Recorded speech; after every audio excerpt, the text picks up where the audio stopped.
Show me a story that concerns you. That's fantastic. As far as the accusations that we're biased, I would stand up and say, please show me a story that concerns you, because we want to know and we want to bring that conversation back to our newsroom. And then they have all these. And then all this fat phobia and its racist past and present. I think our reverence for the truth might have become What? a bit of a distraction that is preventing us from finding consensus and getting important things done. What? Oh my God. How that's fantastic. I wild love that. is that? Yeah. And you want government money. That is such a wild thing. What if the news you've been told to trust is actually built on bias? Picture this: an NPR executive openly admitting that the truth itself can be a distraction. Sounds crazy, right? Well, Joe Rogan didn't just call it out. He pulled out the receipts, headline after headline, proving NPR has turned into a taxpayer-funded propaganda machine. And if that's true, then one question becomes impossible to ignore: why are we still paying for it? Bill Maher isn't the only figure raising eyebrows over NPR's reporting bias. Joe Rogan has stepped into the ring as well, and is not holding back. While Maher's critiques are sharp and often humorous, Rogan's words land with the force of a sledgehammer. The outspoken podcaster argues that NPR has misled the American public for years, cloaking a partisan agenda behind taxpayer funding. Rogan doesn't sugarcoat his opinion. It's time for the government to reconsider pouring money into what he calls a propaganda machine. Tensions are high, and this debate promises to get fiery. The fact that the government was funding NPR is crazy. Like, this, you can't have a completely biased, one-sided media organization that's funded by the government and taxpayers. That's crazy. And they went over all the amount of people that were on NPR that were Democrats, and it's 100%. Yeah. It's like out of 87 people, it's 100%. Look at the New York Times. Yeah. I mean, so that none of that should be a surprise to anybody who's. But the New York Times is at least a money. privately funded company. Right. I mean, right. It's like NPR relied on tax money, and there's this giant outrage that the government's. Honestly, I'm fully on board with the idea of cutting NPR's funding. The network has either outlived its purpose or strayed so far from its founding principles that its original mission is barely recognizable. NPR and PBS were meant to be pillars of trustworthy, unbiased journalism, sources that wouldn't favor any political party, not even the government itself. But that ideal has been all but erased. Over the past 8 years, NPR has transformed into a relentless propaganda machine, consistently targeting conservatives, Republicans, and especially Donald Trump. Balanced reporting has taken a backseat, replaced by a megaphone amplifying partisan narratives. And what they are attempting now is... What they're trying to do is they're trying to couch it as saying, look, you're taking away, the only source of news for, rural locations, for example. Like you got someplace up in North Dakota that, has no other access. And so they rely on NPR for their news. I don't know a lot of people up in North Dakota that say, I wonder what NPR is saying about this. Well, not just that, but it's like at the end of the day, the reality is the internet exists. Yeah. And we don't need... You don't need to publicly fund something that's clearly biased when the internet. Exactly. In today's fast-paced media landscape, where podcasts, social media, and a flood of digital news sources dominate, we no longer need PBS and NPR spoon-feeding us every story. Information is instantly at our fingertips, whether through live streams, independent journalists, or online outlets breaking news in real time. Unlike decades ago, we don't have to rely on a government-backed broadcaster to tell us what's happening. On top of that, fact-checking has never been simpler. Thanks to AI tools and open-source data, anyone can verify claims in seconds. So why should taxpayers continue funding NPR when the market already delivers faster reporting, greater variety, and stronger accountability? Cutting NPR's funding isn't just sensible, it's long overdue. Just absorb and consume only left-wing media. There's so much available. Right. You can go find it. But our tax dollars should not be going to that. No. And to be fair, if anybody wants to know what the hell's going on in the news, they can just listen to the President's Daily Brief podcast, frankly. Oh, your podcast. I'm good, right? Yeah, that's some... Yeah, boy, I just stuck that in there. I can't find this fucking thing. Today, media options are practically endless, covering every corner of the political spectrum. The left has its major players, and the right has theirs. That's the beauty of a free press. You can choose outlets that align with your views or challenge your thinking. For those on the left, MSNBC and CNN have effectively become megaphones for progressive narratives, delivering stories that dovetail neatly with the Democratic agenda. They make no secret of where they stand. Even better, left-leaning audiences can access their content anytime, anywhere. from cable TV to YouTube clips, podcasts, and every major social media platform. With so many options readily available, there's little justification for taxpayers continuing to fund NPR or PBS. Let the market decide who captures public attention.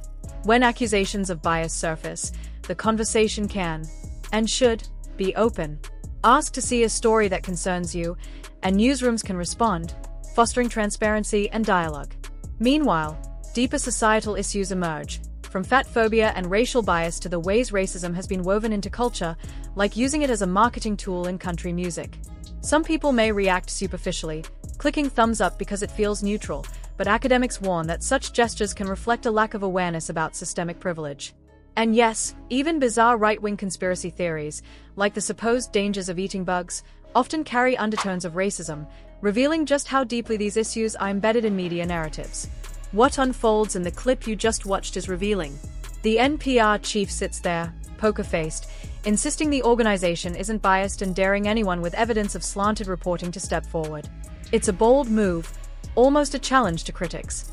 But Joe Rogan wasn't about to let that slide. On the spot, he had his assistant pull up an overwhelming stack of examples. One by one, Rogan highlighted NPR's selective reporting and narrative-driven stories that clearly leaned left. The evidence was undeniable. He didn't just talk, he demonstrated in real time, dismantling NPR's defense with facts and examples, unfiltered and uncompromising. It was classic Rogan, sharp, direct, and brutally effective, exposing the hypocrisy of an outlet claiming neutrality while pushing a partisan agenda. And then there's a moment that's downright surreal. The NPR exec casually said, "The truth is a distraction from getting things done." Jamie, that's Orwellian-level thinking. It's the kind of statement that makes you pause, click replay, and wonder how someone can say it out loud without blinking. It's shocking, it's absurd, and it perfectly underscores why this debate is heating up. One of the most striking lessons in bridging political divides comes from an unexpected place: Wikipedia. The editors there aren't necessarily chasing an ultimate, unshakable truth. Instead, they aim for something more achievable, the best understanding we can reach in the moment. After 7 years observing this process, it's clear there's a method to it. For the most complex disagreements, obsessing over absolute truth or trying to convince everyone of it may not be the smartest starting point. In fact, our obsession with truth might actually be a barrier, keeping us from reaching consensus and getting things done.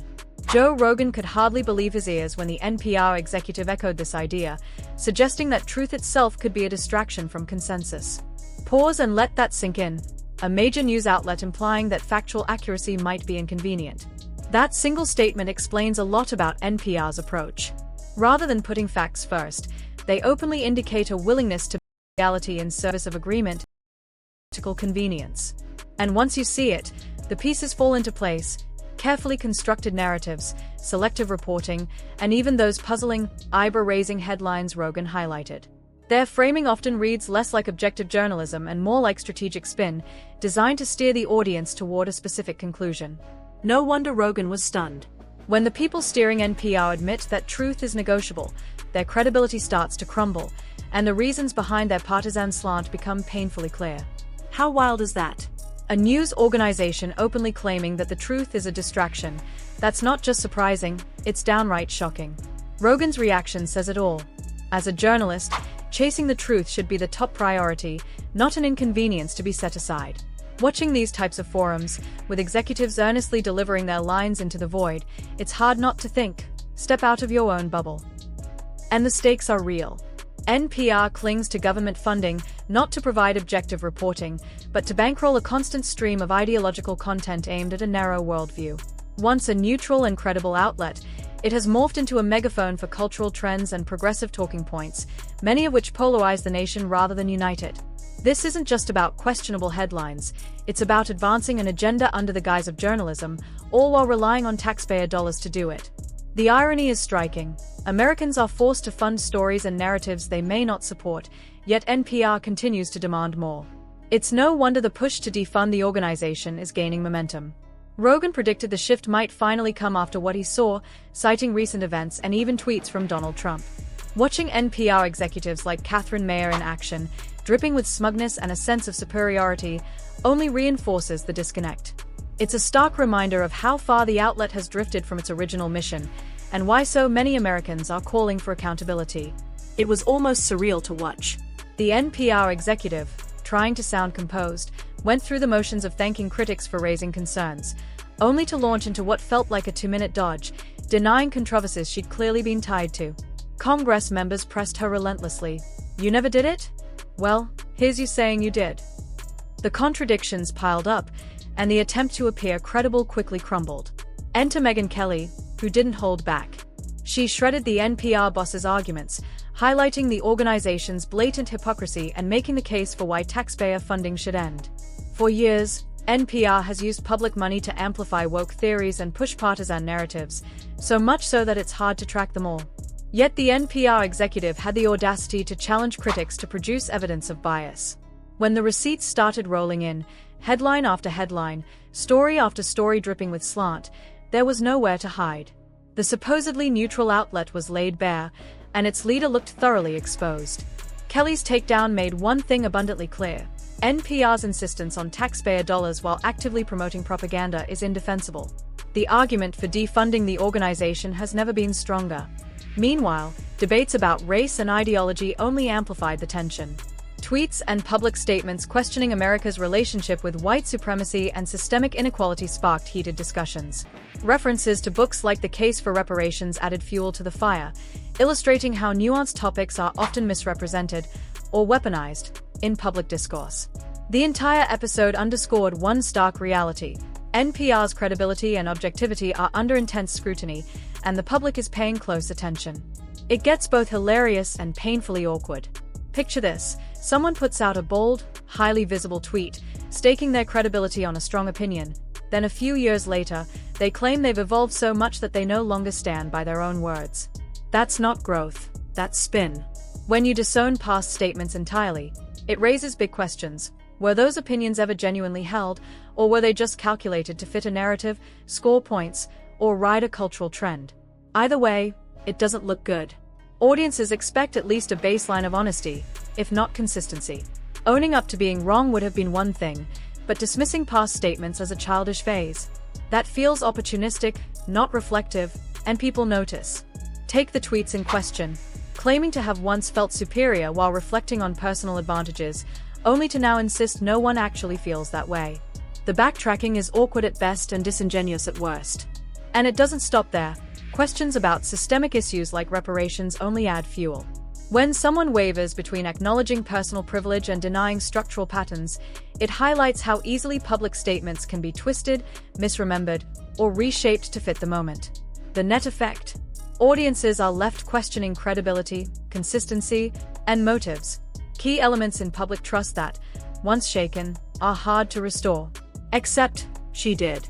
In January 2020, she tweeted, "Yes, the North. Yes, all of us. Yes, America. Yes, our original collective sin and unpaid debt. Yes, reparations. Yes, on this day." When pressed, she claimed it wasn't about fiscal reparations, framing it instead as a vague acknowledgement that we all owe something to those who came before us. This is exactly why calls to defund NPR make sense. Here's a CEO comfortable putting out performative, woke statements for social clout, statements she later disowns. If she's willing to signal and pander on social media, is it any wonder NPR might also push news stories that serve an agenda she doesn't truly believe in? That's not leadership, it's manipulation. Her online persona screams virtue signaling, while her public voice seems far less ideologically charged. The contradiction undermines NPR's credibility. How can the public trust a news outlet led by someone treating narratives as props rather than facts? From disowning past tweets to producing bizarre, eyebrow-raising headlines, and even asserting that truth can be a distraction, NPR has repeatedly exposed itself as an organization that prioritizes advancing particular agendas over delivering objective, honest reporting. This isn't a minor critique or a difference of editorial opinion, it's a fundamental flaw in an institution that receives taxpayer funding. As a publicly funded outlet, NPR is supposed to serve the American public by providing reliable, balanced, and factual information. Instead, what we've seen in recent years is an increasingly partisan approach, where stories are carefully framed, narratives are curated, and the so-called news sometimes reads less like journalism and more like advocacy. The consequence is a system in which public funds are used not to inform citizens, but to influence them, often in ways that favor a narrow ideological perspective. Critics like Joe Rogan and Megyn Kelly have repeatedly called out this hypocrisy, highlighting countless examples of selective reporting, narrative-driven coverage, and inconsistencies between NPR's claims of neutrality and its actual output. Rogan, for instance, didn't just critique in broad strokes. He produced specific receipts, headlines, sound bites, and stories that clearly revealed a left-leaning slant. Megyn Kelly, meanwhile, has pointed out the audacity of NPR leadership to challenge critics to prove bias, only to have reams of evidence delivered in response, leaving the organization's defenders embarrassed and exposed. These critiques reveal a glaring contradiction at the heart of NPR, a network that insists on maintaining the veneer of neutrality while systematically prioritizing ideological alignment over factual reporting. The public is forced to question whether the stories they hear are genuinely informative or merely vehicles for agenda setting. This problem is compounded by the modern media environment. Today, Americans are no longer dependent on a few government-backed outlets for their news. Information is available instantly through countless independent journalists, podcasts, online publications, and real-time fact-checking tools. Social media platforms, live streams, and open-source databases provide ordinary citizens with the ability to verify claims, cross-check reports, and gain multiple perspectives within seconds. The argument that NPR or PBS is essential because they are taxpayer-funded gatekeepers no longer holds water. In fact, clinging to these outdated models risks undermining the public's trust in journalism altogether. Why should citizens continue to bankroll an organization whose credibility is questionable when they already have access to more diverse, timely, and verifiable sources of information? Furthermore, NPR's leadership has demonstrated a worrying pattern of performative virtue signaling and public dissonance. Executives have put forward statements on social media or in interviews that they later disown, attempt to spin, or claim were misunderstood. Whether it's tweets about reparations, commentary on systemic privilege, or broad ideological assertions, these public statements are often contradictory, leaving audiences confused and skeptical. If the people at the top are willing to misrepresent their own words for social approval, what does that say about the stories the network produces? How can the public trust an outlet that treats narratives to be molded for impact rather than as reflections of reality? This type of inconsistency is more than a public relations problem. It fundamentally undermines NPR's mission and the ethical standards expected of journalists. Even beyond leadership missteps, NPR's editorial choices reflect a larger cultural issue. Headlines and story framing are increasingly tailored to evoke reactions rather than present facts, relying on cultural trends and ideological cues to shape perception. In many cases, this approach favors conflict and polarization over understanding and context. Stories are curated to highlight grievances, advance partisan talking points, or reinforce particular worldviews. For taxpayers funding these operations, the irony is stark. Americans are financially supporting content that may exacerbate divisions rather than foster informed debate or civic engagement. NPR's current trajectory highlights the risk of a publicly funded media system being co-opted by ideological agendas rather than serving as a neutral platform for information. The time to reassess NPR's funding is long overdue.